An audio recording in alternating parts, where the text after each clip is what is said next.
Hey, it's Sammy for another episode of the IdOMUSIC podcast, and our goal and our mission is to empower and educate musicians and artists worldwide. And on today's episode, we sat down with evolved DJ and brand strategist DJ Rasta Root on how he began working with Phife Dawg, the influence his travels have had on his music, and progressing in the tech industry.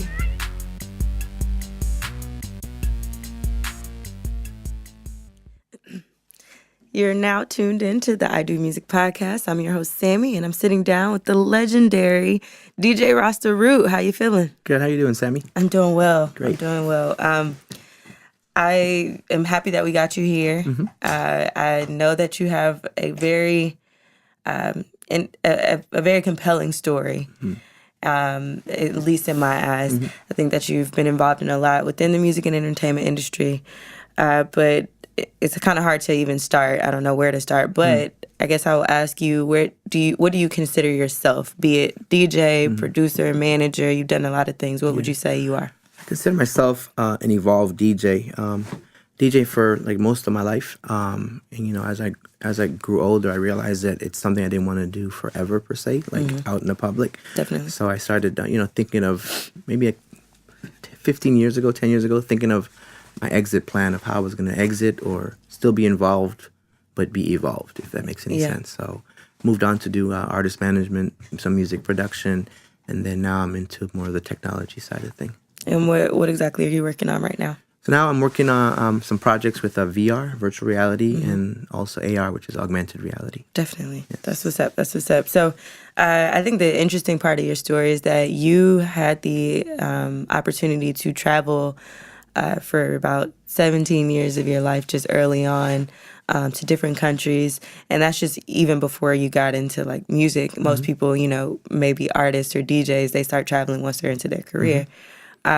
Tell us how traveling early on kind of impacted or influenced the way you hear, feel, create music. So yeah, having lived total, including the States and Canada, 9 countries. Oh, wow. So I have a very diverse, musical palette. Definitely. The tuning of my ear of hearing different instrumentation from different countries has made me be way more open to sounds, and the way sounds impact me and flow through me is probably different than someone that just probably lived in one place. Right. Because I don't find it strange to hear an instrument from, let's say, Japan that's not typical of music here in music that I might produce. Exactly. Yeah. That's dope. Oh, so why were you traveling so much and so young? Yeah. So my dad worked for an oil company, so he was a wireline driller. So every couple of years we would be transferred to a different part of the world, and then from there he would move around those areas and drill for oil, basically. That's dope. Yeah, it's pretty crazy. In hindsight, do you, or at the time, did you feel like you enjoyed traveling? I know people who are like army brats usually are like, I don't really know where I'm from or whatever, but I didn't necessarily like moving around all the time. Were you open to that as a child, or in hindsight, it's like that was a good thing for you? For me, I don't think it was necessarily a bad thing. I think being 6, 7 years old, 9 years old, and your dad comes home or calls and says, we're moving to Rio de Janeiro. There's an excitement about that. Yeah. But then you're thinking of, damn, I just took a year and a half to make friends. Exactly. And get comfortable in my environment, and now you're literally ripping me from that. So that's the sad part. But the good part of that is that it's caused me to keep in touch with people. That's dope. Because, when I was growing up, you wrote letters, and as time went on, those letters got less and less because people move on with their life. So I've had the same cell phone number since 97. Wow. So if you could reach me, then you can reach me now.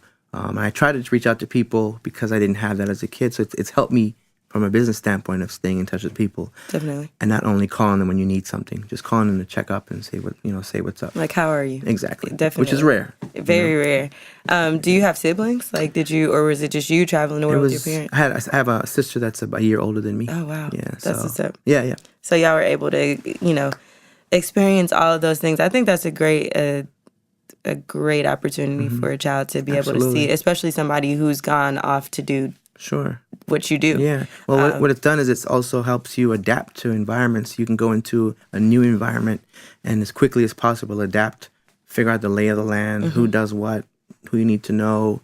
And in that sense, it's been great. The only part is losing those friendships. Yeah. But then Facebook kind of brought it full circle because now I'm back in touch with all these people. That's dope. From And you can second to speak third different grade. languages too, right? Correct, yeah. Correct. You speak Portuguese? I speak Portuguese. I speak Spanish and fluently, and as time goes on, less and less Japanese. But that was the last language I learned. I left Japan in 97. Nice. I was there from 94 to 97.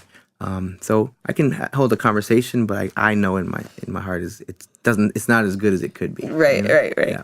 Okay, so many people call you DJ Rasta Root for your affinity for the turntables, obviously.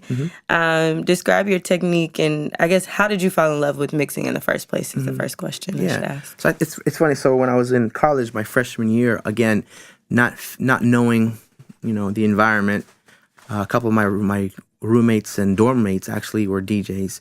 And so we actually started hanging out at this on-campus club called The Dive, which is under the actual training swimming pool. And it was a club, and there was, full sound system, turntables, mixer. So I started spending way more time there than in the classroom. So I almost failed out of school because I was just so into it. And it fascinated me putting two songs together that aren't supposed to go together. Right. And while you're doing that, you're still trying to make people dance, which is even harder. So it took me about 6 to 8 months to actually play out in front of people, but I practiced, and it really just, I was just drawn to it. I was just drawn to like the technology, but also how the music moves people. So where did you go to school? I went to school at Gettysburg College, which is in Pennsylvania. Okay. Where the Gettysburg Address was, about an hour outside of D.C., and I went there on a soccer scholarship. Nice. And then stopped playing 2 years in, and then continued with music. Oh, wow. Yeah. I played soccer as well and continued with Me music. too, yeah. Wow. You still play now?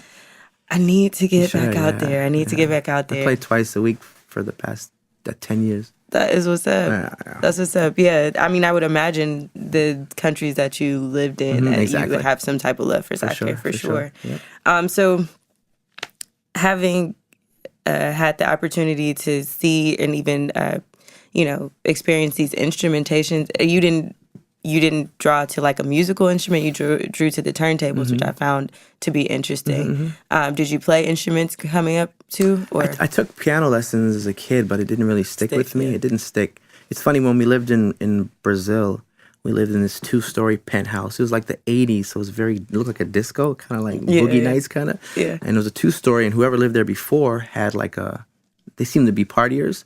So they had like a two turntable setup, mixer, and back then a cassette deck. So I kind of dabbled then. I dabbled probably in 87 in that, but it didn't really stick with me because it didn't have any pitch control to be able to adjust the tones of the music. Yeah. But that was my first experience DJing. And I just kind of knew that it was something about it that fascinated me. And then luckily enough in college, I was able to explore that further. Yeah, with friends. Yeah, exactly. Yeah, that's dope. So having had the opportunity to work with legends like A Tribe Called Quest, specifically Phife Dawg and Dwele, to your newest client, Alicia Barber, who's not an artist, but an Olympian, for those that don't know. I think you're pretty particular with who you work with. For sure. Legends only, maybe. So how did you find yourself in the management role, from DJing to, the things that you were doing to your college experience, and then I don't know what's in between. What was the in between there? Sure. So I think my major in college was international business and Spanish, a double major, and then a minor in Portuguese. So I've always had like an affinity for like invention, and my mom would have like a radio at the house. I'd take it apart, put it back together, and there'd be 4 screws left. That's the challenge, is make sure the screws go back where they are. And so it's problem solving. So with my DJ career and also working with Phife and Tribe, it was about problem solving and being able to like take a situation and turn it into something else. And I think once you figure that out, with a few adjustments, you can do that in any discipline, whether it is managing an athlete or a product or the launch of a product or something like that. Definitely. And you've had your fair share. You actually described in 2004 that Red Bull competition, or the Red Bull, Academy. Music Academy, yes. Music Academy in Rome, to be like kind of a turning point in your career. You were 60, out of 2,500 applicants, 60 were chosen. Correct. You were one of those people. Correct. Yeah. So I was, how I got connected with Red Bull was I was the first person in the Southeast, and I don't want to say ever, but I think ever, like in Atlanta. I mean, it sounds crazy, but because that's what they lauded it as when I went to the lunches and stuff. But the first person to get it's a very long application. It's 30 pages long. Oh, wow. And it's more like a psych evaluation / personality evaluation. So somehow whatever I answered got me to the point of getting accepted. So they chose 60 people of 2,500 throughout the world to send them to a particular country. And that year was Rome. Yeah. And I was able to, be around people like myself, but from different countries. That's dope. Yeah. And why was that a turning point, though? What was it there that you're like, all right, this is I think it put things in perspective as far as peers around the world or future peers or people you don't even know that are doing exactly what you're doing in their own language and in their own country. And it allows you to see, well, where you kind of fit into that. Mm-hmm. The exposure to the lectures of who's lecturing there, the equipment that you're able to use while you're there. And then overall, the cultural experience of, it's music and culture. That's right where I am. So right. I'd never been to Rome before, which is amazing. Oh, really? So yeah. To fly over there and be around people for 10 days and see the place, the city, and eat the food and absorb the music and absorb people's experiences was amazing. That's dope. Yeah. That's dope. I'm sure most people are infatuated with the fact that you've worked with or you've done work with Tribe Called Quest, Phife. What makes what those guys were doing throughout their careers so unique or so special? Because I think, like I said, you are pretty particular about who you've worked with. You don't have like a long laundry list of people that you work with over the years. Correct. And you have something unique within your abilities to influence and impact the culture. So what made them so special that you're like, I kind of ended up in this situation too? Yeah. It's weird. I've had like run-ins with them. I call them run-ins over the years, from my sister picking me up from college to go home for the weekend, and she had this cassette. This would have been like 90. And she's like, check this group out. And it happened to be their first album. Dope. And I kind of was like blown away by the sonics in the album, just not even being a music connoisseur, but just the feeling, the vibe the music had. And I think for them, it's always been about a vibe. We're going to do what we feel without any restriction or any kind of like a label telling us what we're doing. Exactly. So then, I became a fan of their music. I was DJing, was playing their music at college. Was right before I went to Japan, I'm Canadian, so I left from Canada to go to Japan. And the concert I went to the night before I left was a Tribe Called Quest in Toronto for Caravana.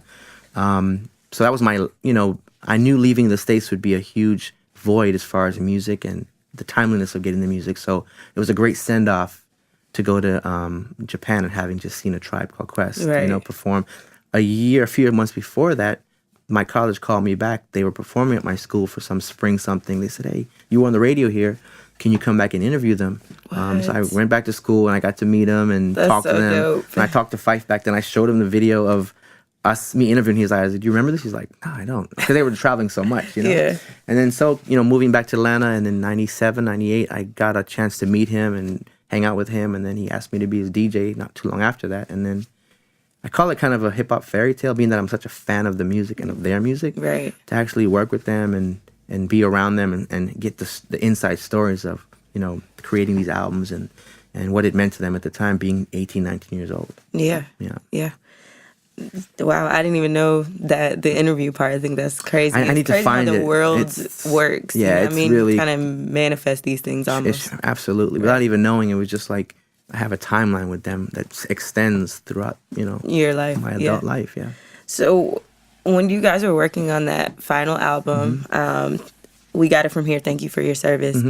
How were you involved, and how was that time for you and the group? Like, I know I read an article that you had with Creative Loafing, where you were kind of just describing being like you weren't necessarily producing or anything, but you were just in that space and encouraging Phife to push it out, right? Sure. How was that for you, like on your end? What was your perspective during those times, like being like pretty much like a fly on the wall? Absolutely. So it definitely was that. I think, if I had to bet money that they would ever be in the studio together recording, knowing what I know historically, I would have bet against it, Right. So the first time we went in the studio, it was almost a room just like this at Q-Tip's house, and they sat in there, and they sat there for a little bit by themselves and just kind of feel each other out. Because I know they're probably more scared than anything, like, how is this going to be? This is 15, 20 years removed. Right. It's going to be a growth curve for that. For sure. And so I think for them, it was equally as scary. For me, it was volatile because you have to make sure all the parts are well-oiled and working together well. So my role there was definitely a sounding board in general, but more so for Phife, keeping him encouraged, that there's a reason we're doing this. There's things we can do in New York for your solo career that we're here, and let's do it while we have free time. So it was hard also because, not being able to tell anybody. Like, it was a secret for so long. True. And it's hard to keep a secret that big in. And people ask me, why are you in New York so much? And I don't really like New York like that. So why are you there so much in Jersey, New York? And so that was a hard part, but also the excitement of the fans don't even know what they're getting. Because you see comments, comments, I wish Phife would make another album. And you want to tell them it's coming, but you can't. You can't, so. Why was it important to push out that final album after 20 odd years? I think it was almost like, bigger than the album coming out. I think it was an opportunity for them in retrospect to hang out together and make their own sense of peace with each other, closure, because they've had a very tumultuous relationship, and I think that album is a byproduct of the universe saying you guys are going to be cool, and then the fans get the album, but they're cool. I saw them hanging out, laughing, vibing, doing old hip hop dances, in the hallway, and just things are like, wow, I would never have guessed that. They were cool, but not this cool. But they were that cool, So I'm very thankful that I got a chance to, because Phife moved to Cali years ago, so I would only see him every few months, but because of that, I saw him a lot in that time span that we were, 2-3 months that we were back and forth between Atlanta, Cali, and New York. So I'm very thankful that I was able to hang out with my friend. Yeah. Your friend. Yeah. That's awesome. Can you think of the most memorable moment just throughout your adult career with working with them, especially with Phife, when you realized y'all were onto something like legendary? I mean, you already recognized the legendary talent from the beginning prior to working with them, but when did you, in that moment when you were a part of the mix, did you realize it was legendary? I mean, I think I always knew, because they're like to me, they're a unicorn group. They're lucky that they're such a legacy act, but still have a huge impact on people's lives. So it's a hard question to answer. I think the moment when I realized it was magic would have been in 2004 when, after 6 or 7 years of being broken up, they decided to get together and do the Street Scene Music Festival in San Diego. And the energy from the crowd, like when they first walked out one by one, it was like a tidal wave. And that to me spelled out magic, and I'll never forget that moment. Then the sound, and I'm thinking about it right now. And his mom was there, and they walked out one by one, and everybody's in shock because at that point, based on how the group ended, you would have never have thought that they would even be on a stage together. Now you fast forward 20 years from then. I'm sorry, like maybe not 20, maybe 16, 18 years from then, and now they're in the studio together recording. It's pretty crazy. It's surreal, and it does show you like that. No matter who you have problems with or whatever you have going on in your life, it's never that serious enough to where you can't be respectful and sit with someone and move forward in any way or agree to move forward in some way. And that's the beautiful part of, to me, that album is, I think it's actually, thank you for your service is actually, I feel like the fans telling the group, thank you for your service. We got it from here. Let's just take your music and we'll do it. It's like a double entendre. Yeah, definitely. Yeah. So I know it was tough losing Phife, obviously, as he'd become more than just somebody you were working with, but your friend. What was your fondest moment working with him? Like, what was it about Phife that pulled you guys together?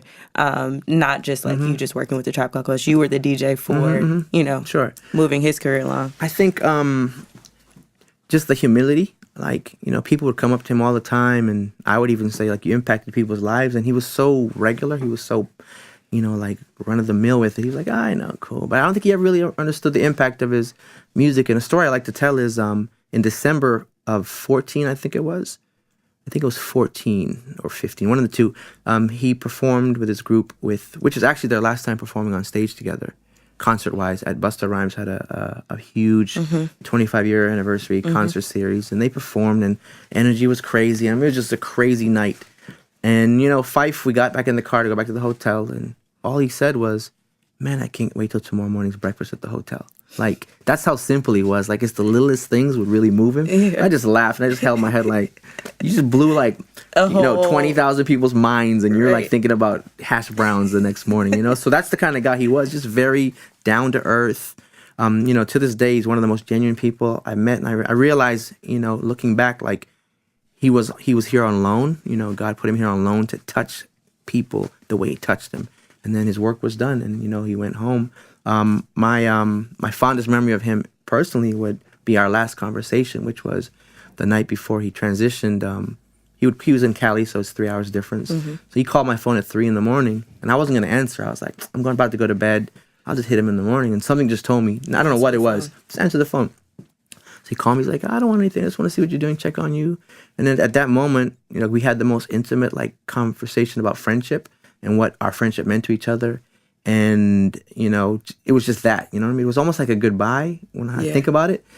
But even when I got off the phone, it was more like, man, I love that dude. Like, he's just a nice guy. You know, my mom said the same thing. He knows my mom, my sister. It's like he's like my brother in that sense. So, you know, I'm really happy I picked up the phone. I'm sure it was meant to be that way, you know. And I'm just thankful that I was able to, like, intersect with him in the world at some point. And back to what we said earlier, just how are you? You know, like, how's it going? You're not just chill. Like, I need something. No, exactly. He's just like, he's probably just bored home and just want to check on his friend, which is what friendship is about. For sure. That's dope. Yep.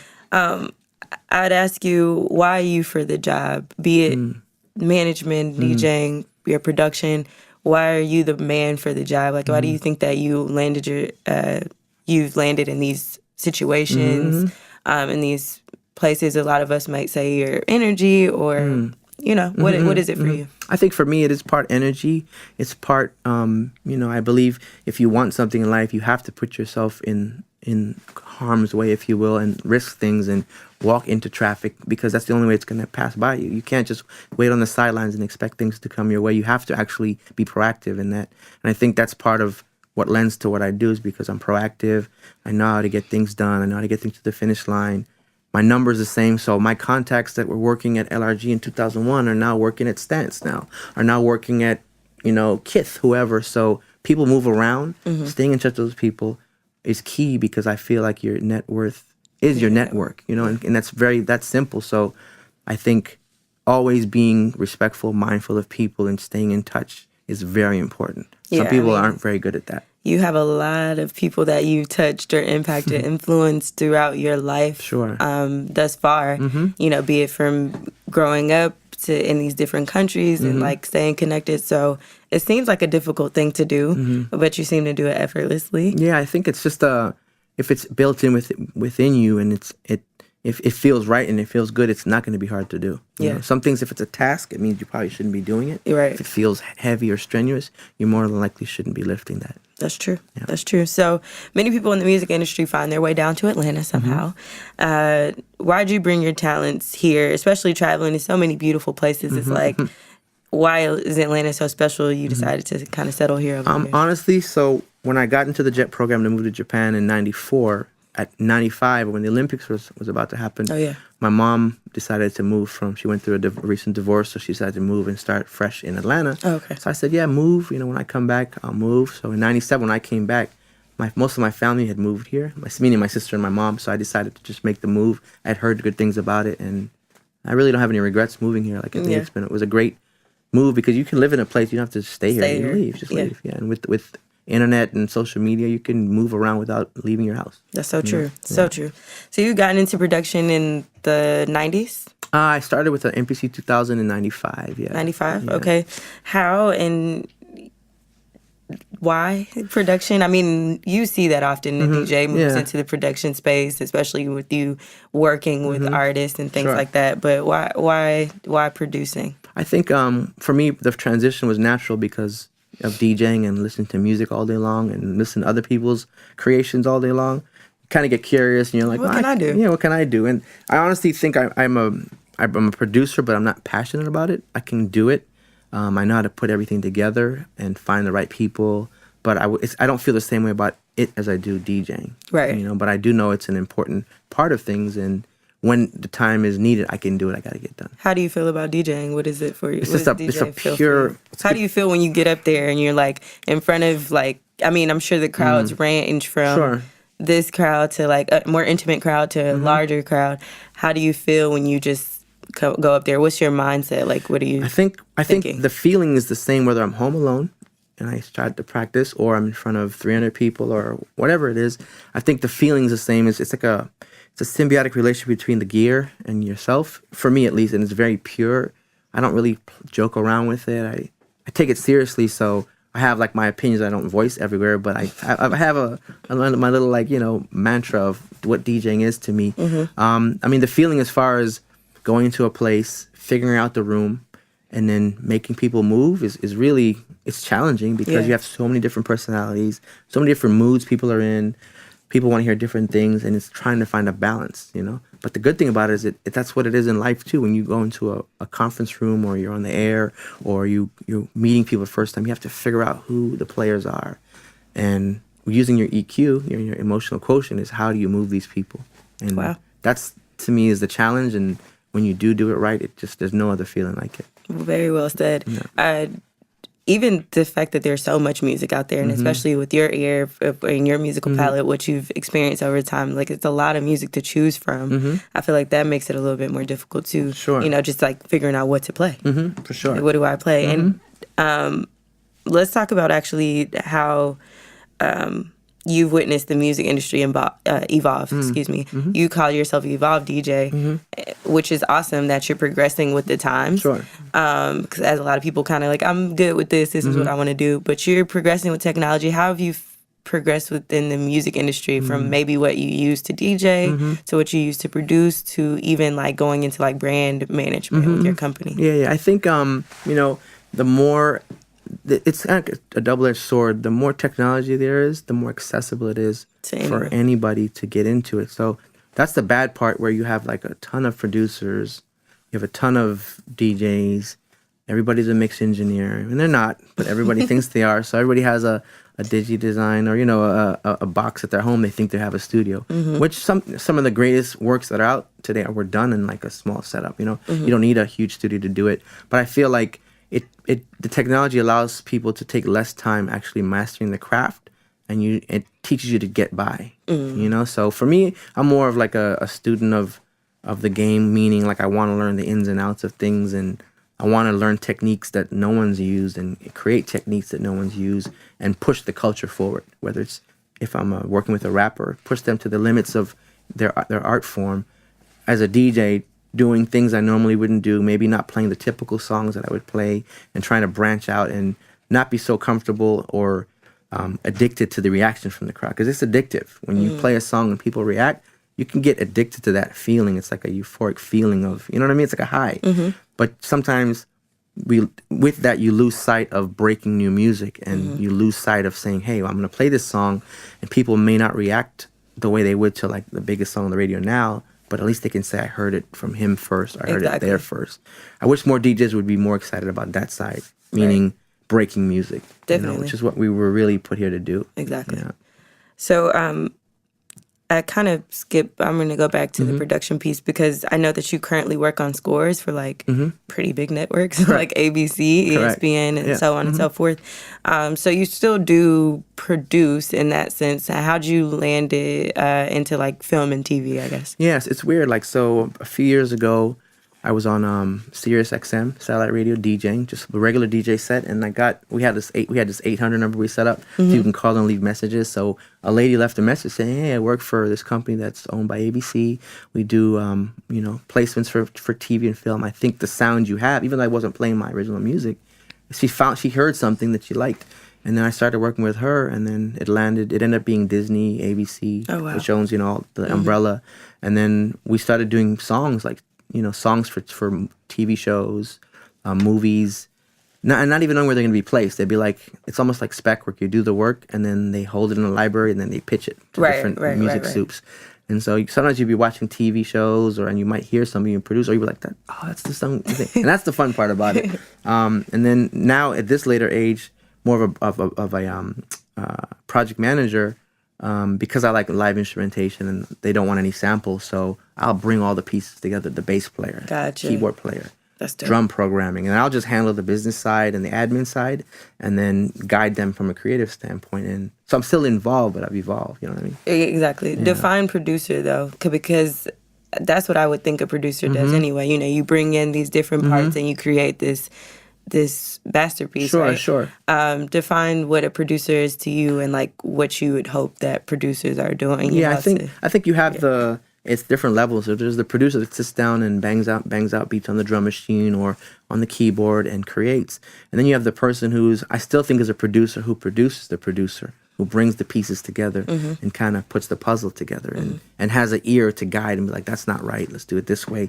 And then you're using the people's talents to actually execute what your vision is. And I think that can be anywhere from an executive producer to a producer. But I like to say more project manager, because it's a project, you deal with it and you move on. Yeah. You know? And I think that's where your international business background might come into play, because you are creative in the sense of like, I DJ and I produce, but then you also have like this business mindset just from talking to you now that I can sense. For sure.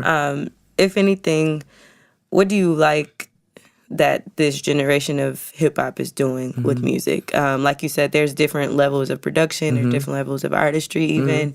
And we talked a little bit off the record of like the consumption of music. It's microwave. It's just coming out. It's coming out. Like I might love the Migos, and I'm like, I want another album now. And I've used this on the last, or maybe a few episodes ago, how Nicki Minaj posted something like maybe about her recent song, right? And then one of her fans said, where's the video? And she's like, well, dang, I just put out the song, you know, like, give me some time.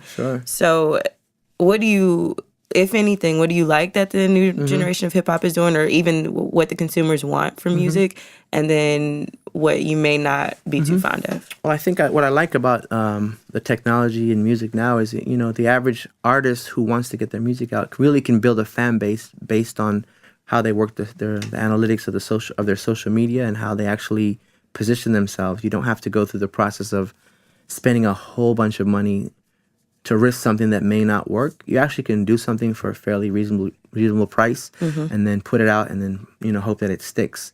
I think the downside to that is that people's attention span is really short, number one. Number two, like you just said, they want what they want when they want it. And if you're not giving it to them, they're going to go somewhere else and get it. Exactly. You know, and it's unfortunate because it puts you, now you're kind of spinning your wheels trying to like catch up to stuff when you're not able to control the pace of your artistry because people are so demanding.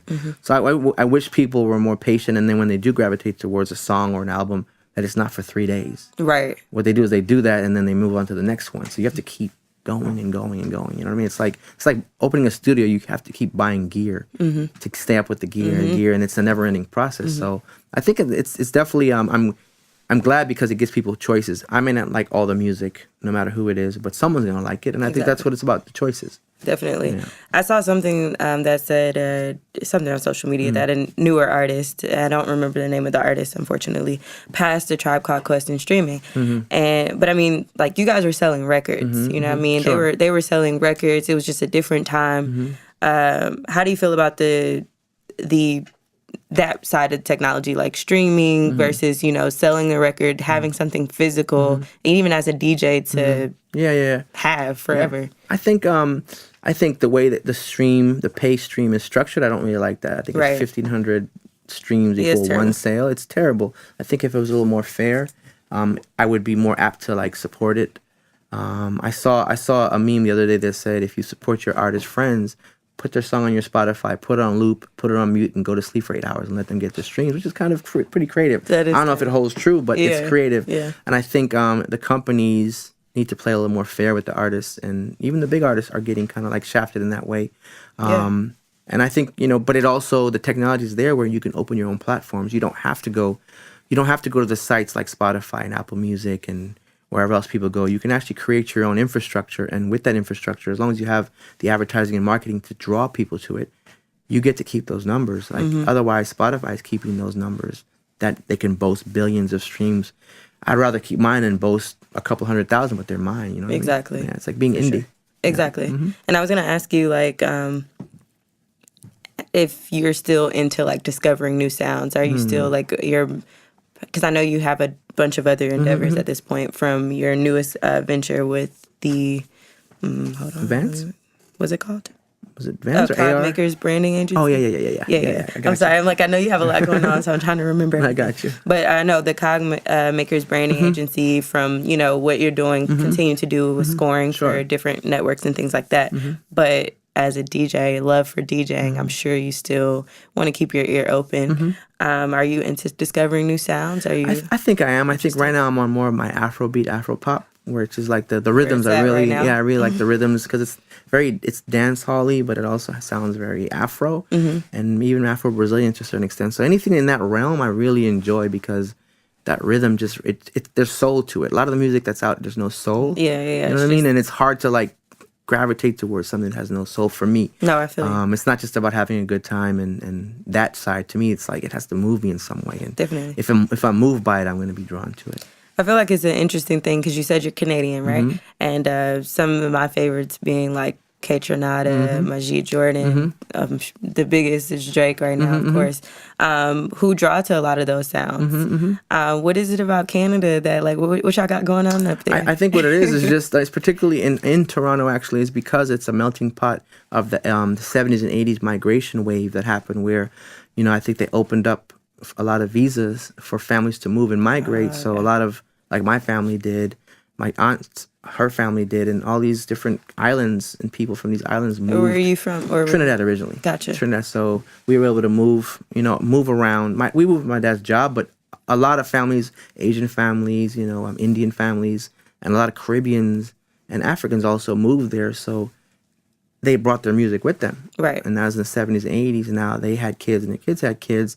They're drawing from their old collection of music and the sound and the feel of Caribana. So it's there. It's there, whether you're white, black, Hispanic, Asian, or in between. You're friends with all these people. So when you go to their house, you're hearing that stuff, Caribana, you're hearing all that music, and that's why the sound is like what it is from coming out of Toronto. Is that how you linked up with Alicia Barber? No, actually, Alicia Barber. She's actually my cousin's daughter. Oh. Yeah, so I've known her since she was a baby. That's what I was saying. I mean, just being that she's from where your people are from, I didn't know if that was a story there. We're blood related. Y'all are related. We're blood related. That's dope. So yeah, she's a lot younger than me. So when she was, more active in running, I try to help her with the branding side of things and just guide her, because I'm assuming everybody knows, but they don't know. And I know when I was 26, I didn't know either. Right. Or 24, and she's trying to focus on her performance, so let me focus on the other side of it. Yeah. So let's talk about Cogmaker's branding agency, what you're doing with that. Obviously, marketing yourself today is a big thing. So you have social media, you have brand partnerships with artists. You see a lot of hip hop artists too who have like these big Sprite deals or or whatever. So is that what you're doing with this agency? Yeah, I think it's a grassroots agency. I really found myself asking the question. What I ask people I'm about to work with, or even just casual conversation with friends, just to see how they react, is like, if you were not the person who was going to make it on stage, would you be okay helping the next person be on stage? Some people would say yes, some people would say no. Like with what we do, yeah, I would love to be the DJ in Vegas making all that money, but I'm also happy creating or finding the DJ that's going to do that. Like I feel like I get the same enjoyment out of it. So with Cogmaker, it's like the cog is a piece of the machine that moves things. So we're a piece of that machine, or want to be a piece of the machine that moves the overall culture. You know what I mean? So partnerships with the sock companies like Stans. We did the Tribe sock. We did the Outcast sock. Working on some other things. The Vans deal with Tribe, which was huge. I see you had those. I do, yeah. And I mean, it was just that was a huge thing for me because I'm such a fan of Vans. And going into the meeting with Vans, they approached me, and then I took it to the other managers in the group. But I showed them a picture of me in Thrasher magazine at 17 years old, wearing a pair of Vans. So they knew it wasn't just somebody coming in trying to like get a check, as people say. Exactly. I had an affinity for their brand. I understood the history of their brand, and bringing Tribe Called Quest and Vans together was like the perfect marriage. And exactly. I made it my business to like see it to the end because I knew how impactful it would be. Absolutely. Yeah. Even when you said that they approached you, I think when you was talking like marketing and like branding, do you believe that the brand should approach the artist or the business, or are you reaching out to brands as well? That's a good question. I think in that particular case, they reached out. Also based on my network, someone who'd worked in apparel said, I know so-and-so. He works with them or did work with them. Let me reach out to him. Okay. And that's how that happened. Gotcha. I think there's a part of that where as you're doing things, people are going to approach you, which has happened after the Vans deal.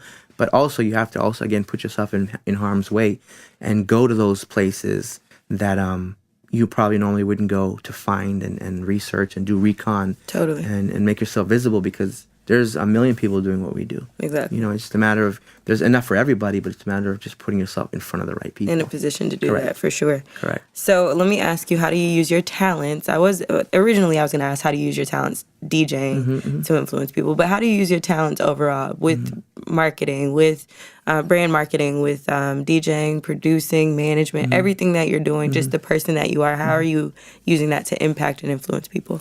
I think, you know, it does definitely stem from DJing and the ability to be able to move a crowd, to be able to influence people's, you know, feelings and vibe. Someone might come in the club.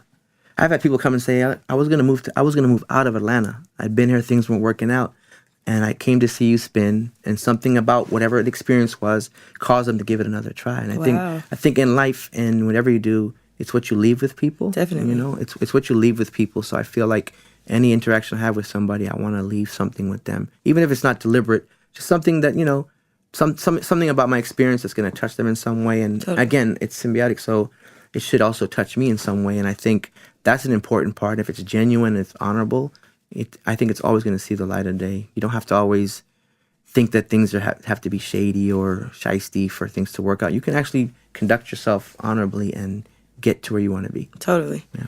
How do you feel about requests? Requests? It depends. I mean, I think I wouldn't want it to be a habit. Like, I wouldn't want it to be like, that's the guy that doesn't take requests. Yeah. But sometimes people have some really good ideas. Yeah. Sometimes there's so many songs to play that when you are in the midst of doing what you're doing, like sometimes I'll get home and in the morning I'm like, oh crap, I didn't play that. I didn't play the biggest record out or one of the ones that's going to be, and you like kick yourself. But so sometimes people will say the right song, and other times it might be the right song at the wrong time. Right. But you keep it in mind, and I don't tell anybody, no, I don't play requests. I'll just be like, okay, cool. And then they may or may not hear it, but you know, we try to do our best. If the DJ's doing his job, we're either going to play the song they want to hear or something close to it, and they're going to be fine.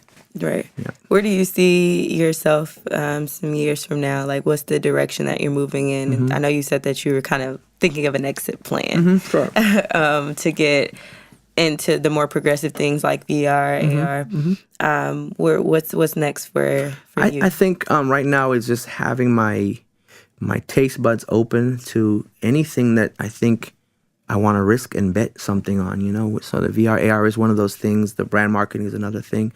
I don't think we should limit ourselves with, you know, the experiences we have in life, because at the end of the day, that's what it is. It's experiences, you know. And I think there's so much out there that you can choose from. You just have to choose wisely and really, you know, go with what you feel. I always do things by feeling and gut. If it's not in my gut, I won't do it. So in DJing also, playing a song, should I play this song? If my gut says do it, then I'll do it. If not, I won't do it. And I live my life the same way. That's cool. That's what's up. What advice would you give someone listening to this podcast on how to succeed in this industry in whatever capacity they may be, an artist or the producer or the DJ? Sure. I think one of the key things is patience. I think one of the key things is not looking at other people and judging your success or failure on what they're doing. Because if you're doing that, you've already kind of lost, because you're standing flat-footed on the sideline looking. People are on different paths, and people are doing different things at different rates, at different speeds. So if someone succeeds now and they're your age, it doesn't mean that you failed because you haven't. It's just not your path. Right. You know, so stay true to yourself and trust yourself, trust your instinct. Whatever your craft is, practice as much as you can, because I always feel like when I'm not practicing, there's someone else practicing that's coming to take my place, or a gig or something like that. So, and just know yourself, know your limitations, and have realistic expectations of yourself. And, you know, if you fall, just get up and keep going. Has there been a moment that you've fallen throughout your career? I'm sure there has, that you've fallen or felt, you know, do I want to keep doing this? And what motivated you to keep going? I think there's been moments where you've tried things and it doesn't work, or things aren't really moving the way you want them to move. But I feel like if you remove expectation from things, whether it's relationships, whether it's a working environment or a plan, and along with removing expectations, you also have an adaptation plan where you have contingencies. If this doesn't work out, I'm going to do this, this, and that. And you're ready for that. Once it happens, you're ready. You just keep going. And it's about being resilient, you know what I mean? And just literally staying focused on what your plan was. And yeah, it might be a different way of getting to the end, but just make sure you get there. Facts. Yeah. Good facts. All right, so you have also an event that's happened for what I just found out to be over 13 years. Correct. This year. This year's 13 years, yeah. Yes, so it's a monthly event at MJQ, which is where we would expect to hear you. That's good. I'm glad you said that. Yeah, because MJQ is just like a cultural like pot of just, you know, where you would find things in Atlanta that you didn't think existed, right? Correct. How and why continue this event for that long, and then, you know, what is it doing for the culture in this city? Sure. So I think, I mean, MJQ in itself is a very unique spot, like you said. It's very like bohemian, kind of like you see people with flip-flops, you see people dressed up, and anything in between. And along with that comes the same musical diversity. And I've actually been DJing there for way longer, but I got my own night, you know, 13 years ago. It's just for me, it's just a place where I'm able to play the stuff I like and then play stuff for people. And then the crowd is more open. There's no pretense or expectation of the night. You're not coming to pop bottles and nothing against that. The sparkles. It's a different vibe. Yeah. And I think it's about giving people choices. As a promoter, as a DJ, people want choices. So you may not like Face Off, and that's fine. But at least the option's there, you know, for you or somebody else. This is a monthly or weekly? It's a monthly. And I think that's part of the reason why it works, too, is because it's monthly and we didn't get tired and drawn out about it. So we try to not reinvent ourselves, but we try to keep it fresh. And once a year, we'll do a big event. Last November, for our 12-year anniversary, we had Redman come and perform. Dope. Which, you know, for the average face-off attendee, that's a pretty amazing thing. So I think MJQ is special, Face-Off is special. It's the type of place where you'll be in there and you'll see Travis Barker in there. Literally, years ago, Janet Jackson, Rosario Dawson, and in between them, and no one cares that they're there. They're just there. I mean, have a couple people. They're having a good time. If they're in town filming, they'll bring people through there on any of the nights there actually. But I think it's because Atlanta's a smaller city, and as it grows, more options are available. And I think that's good. And so I don't mind that people don't come to my event, but 300 people do come. You know what I mean? Or 350 or whatever. And I think in a city like this, you want to give people options. Definitely. Yeah. Definitely. I mean, you see a lot of those types of events. I guess I'm sure you're probably one of the first to, I mean, you said 13 years. So I know 13 years ago, I wasn't even, I didn't even know that was happening. You were born though, right? I was born. I'm not 14. Okay. But no, I grew up here. So to see what is now, like there's a huge market for that particular type of event. So it's cool that you're continuing to do that. Absolutely. And I think for the culture too, and the culture of transplants that are here. That, you know, we play everything, but we don't play everything. You know, so there's people that move down to Atlanta and don't have. Matter of fact, there's places in New York that aren't like Face Off. Honestly, like, that's true. People visit and be like, "I wish we had this at home," but we're doing it for people here. And if you're here, you get to enjoy it. And I think people appreciate that because it's like a sense of home. You know? It's a sense of home. And the other days of the month, you can go somewhere else if you want to. That's true. Yeah. You get a different vibe wherever you choose to go. Exactly. Well, any last words for me? Either? I think we covered a lot. No, sure. And I'm glad you're doing the podcast. I think it's great. O is a great friend of mine. He calls me Hollywood. I don't have no idea why, but he does. But, you know, doing stuff like this, I mean, even Patchwerk opening their doors for, you know, avenues like this for people to express themselves. You know, everybody doesn't have this opportunity. That's true. And so I thank you guys for having me, and anybody you've had before and anybody you'll have in the future. Definitely. We appreciate you for sitting down. You have, like, I'm sure plenty of stories to tell, and I'm happy you told a few with me. Awesome. Thank you. So tell the people where they can find you if they want to get in touch on social media. Yeah, if you've known me forever, you know my number. It's the same number. If not, it's at DJ Rasta Root. That's at DJ RASTA ROOT on all platforms. Dope for sure. We'll definitely be in touch. And as always, you guys can find this podcast on social media at IDM Podcast, as well as myself, Sammy Approved, on all social media platforms. Thank you for listening, and thank you for sitting down, DJ Rasta Root. Thank you, Sammy. I appreciate you. Sonically superior.